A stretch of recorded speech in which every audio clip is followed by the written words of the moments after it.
নমস্কার বন্ধুরা, Bengali job news চ্যানেলে তোমাদের সকলকে স্বাগত জানাই। তো আজ আমরা আলোচনা করব প্রাইমারি ইন্টারভিউ রিলেটেড বেশ কিছু গুরুত্বপূর্ণ প্রশ্ন উত্তর নিয়ে। তো এই প্রশ্নগুলি বিগত বছরের প্রাইমারি ইন্টারভিউতে বারবার করা হয়েছিল। তো চলো ভিডিওটি শুরু করা যাক। তো প্রথম প্রশ্ন হলো, তুমি শিক্ষক বা শিক্ষিকা হতে কেন চাও? তো যেহেতু শিক্ষকতা পেশায় তুমি আসছো, সেক্ষেত্রে এই প্রশ্নটি খুবই গুরুত্বপূর্ণ, যার উত্তরে বলবে যে শিক্ষকতা হলো একটি মহৎ পেশা। মা বাবার পর শিক্ষার্থীদেরকে একজন শিক্ষকই পারেন মানুষের মতো মানুষ করে গড়ে তুলতে। তাছাড়া পুলিশ থেকে ডাক্তার, প্রতিটি পেশার কারিগরি হলেন একজন শিক্ষক। তাই আমিও চাই একজন আদর্শ শিক্ষিকা হয়ে উঠতে। তো এই জন্যই আমি শিক্ষিকা হতে চাই। তো দ্বিতীয় প্রশ্ন হলো, প্রাইমারি বিদ্যালয়ে শিক্ষার্থীদের উপস্থিতি বাড়ানোর জন্য তুমি কি প্রক্রিয়া অবলম্বন করবে? তো দেখো, প্রথমেই বলতে হবে যে প্রাইমারি বিদ্যালয়ে আমরা যে পঠন পাঠন করাবো, তার সাথে সাথে বিভিন্ন ধরনের কো কারিকুলাম অ্যাক্টিভিটিও তাদেরকে করাতে হবে। যেমন আমরা যে প্রথমে দুটো ক্লাস নিলাম, তারপরে আমরা আঁকার ক্লাস বা কোনো রকম গানের, নাচের যে কোনো ক্লাস আমরা রাখতে পারি। এছাড়াও বা আমরা দুটো ক্লাসের পরেও করতে পারি, অথবা টিফিনের পরেও আমরা এই ধরনের অ্যাক্টিভিটিস রাখতে পারি। এছাড়াও বিভিন্ন রকমের যে সাংস্কৃতিক অনুষ্ঠানমূলক কাজে শিক্ষার্থীদেরকে অংশগ্রহণ করাতে পারি।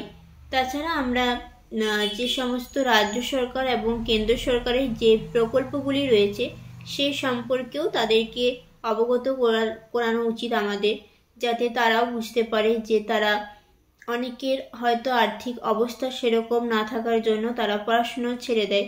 তো সেক্ষেত্রে রাজ্য এবং কেন্দ্র সরকার যে তাদেরকে উচ্চ শিক্ষা স্তর পর্যন্ত বিনামূল্যে বা বিভিন্ন ধরনের যে আমাদের যে স্কলারশিপ প্রকল্পগুলি রয়েছে, সেগুলি সম্পর্কে তাদেরকে আমরা অবগত করাবো। কোশ্চেন নাম্বার 3 হলো যে প্রাইমারিতে যে ইংরেজি শিক্ষা নিয়ে বেসরকারি স্কুল এবং সরকারি স্কুলের মধ্যে একটি বেশ বৈষম্য সৃষ্টি হতে দেখা যায়।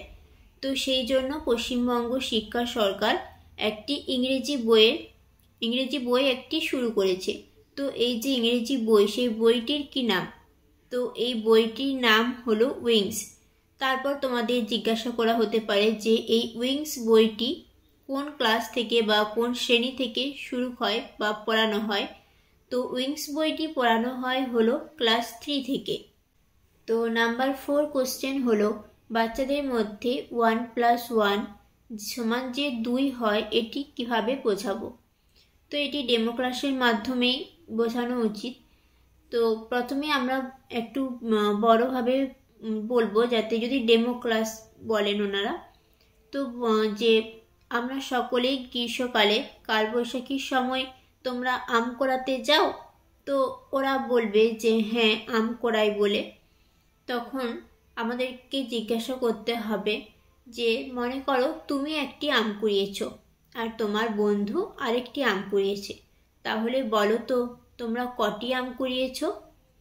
বা এবারে তুমি দুটো যে আমের ছবি, সেগুলো বোর্ডের মধ্যে এঁকে দেবে। তারপরে জিজ্ঞেস করবে যে এই যে একটি আম, তারপর তোমার বন্ধু আরও একটি আম এনে ওই ঝুড়ির মধ্যে রাখলো, তাহলে এখন ঝুড়িতে কটি আম হলো বলো তো?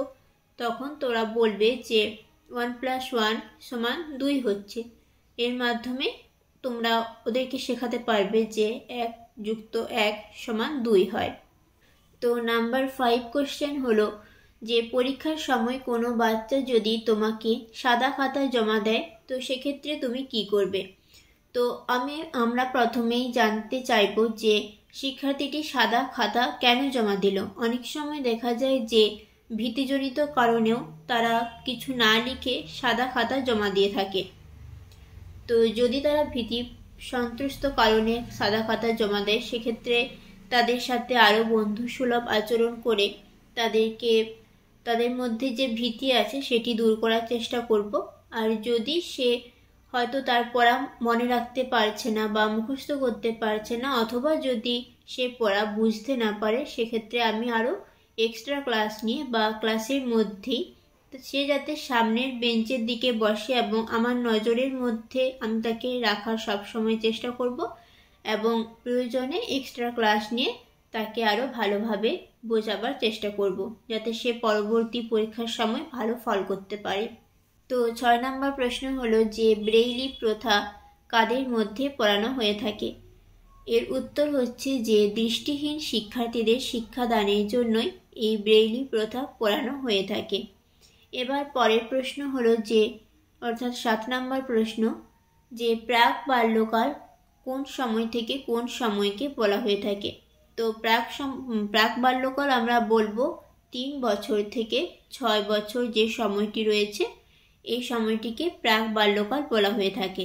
পরবর্তী প্রশ্ন 8 নম্বর প্রশ্ন জানব যে সাইকোলজি কথাটি কোথা থেকে নেওয়া হয়েছে? তো সাইকোলজি কথাটি নেওয়া হয়েছে হলো সাইকি এবং লোগোস থেকে।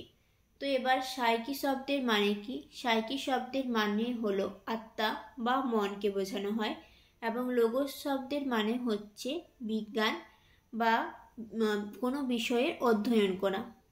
তো এই প্রশ্নটি খুবই গুরুত্বপূর্ণ প্রশ্ন, এটি খুব ভালোভাবে দেখে নিও। এবার নেক্সট প্রশ্ন হলো যে মনোবিজ্ঞানকে আত্মার বিজ্ঞান কে বলেছেন? মনোবিজ্ঞানকে আত্মার বিজ্ঞান বলেছেন হলো অ্যারিস্টটল। আর পরবর্তী প্রশ্ন এবং লাস্ট প্রশ্ন খুবই গুরুত্বপূর্ণ যে নুন ছাড়া রান্না আর বেদ ছাড়া শিক্ষা, এটা কি তুমি সমর্থন করো? তো প্রথমে তুমি বলবে যে একদমই না, কারণ নুন ছাড়া রান্না এর অর্থ হলো যে রান্নায় নুন ব্যবহার করা হয় কারণ খাবারের স্বাদ আনার জন্য, কিন্তু বেদ ছাড়া শিক্ষা বেদ ছাড়া শিক্ষা অর্থাৎ আমরা যদি বলি যে লঙ্কার সাথে যদি তুলনা করি, যেমন খাবারে লঙ্কা না দিলেও যেমন আমরা খাবার খেতে পারি বা খাবারের স্বাদ আনতে পারি, একইভাবে যদি খাবারে লঙ্কা দিই হয়তো সেটি একটু বেশি তিক্ততা হয়ে ওঠে। তো সেরকমই বেদ ছাড়া শিক্ষার পরিবর্তে আমরা যদি কোনো শিশুকে বা শিক্ষার্থীকে ভালোবেসে শিক্ষা দিয়ে থাকি তো সেক্ষেত্রে তারা আরও বেশি ভালোভাবে শিখবে বা বুঝবে। তাই আমি বলবো যে বেদ ছাড়া শিক্ষা অর্থাৎ শিক্ষার জন্য বেদের কোনো রকমই প্রয়োজন নেই। আজকের ভিডিওটি এই পর্যন্তই। ভিডিওটি ভালো লেগে থাকলে অবশ্যই ভিডিওটিতে লাইক কমেন্ট শেয়ার করতে ভুলো না, আর যদি চ্যানেলে নতুন হয়ে থাকো অবশ্যই চ্যানেলটিকে সাবস্ক্রাইব করে দিও।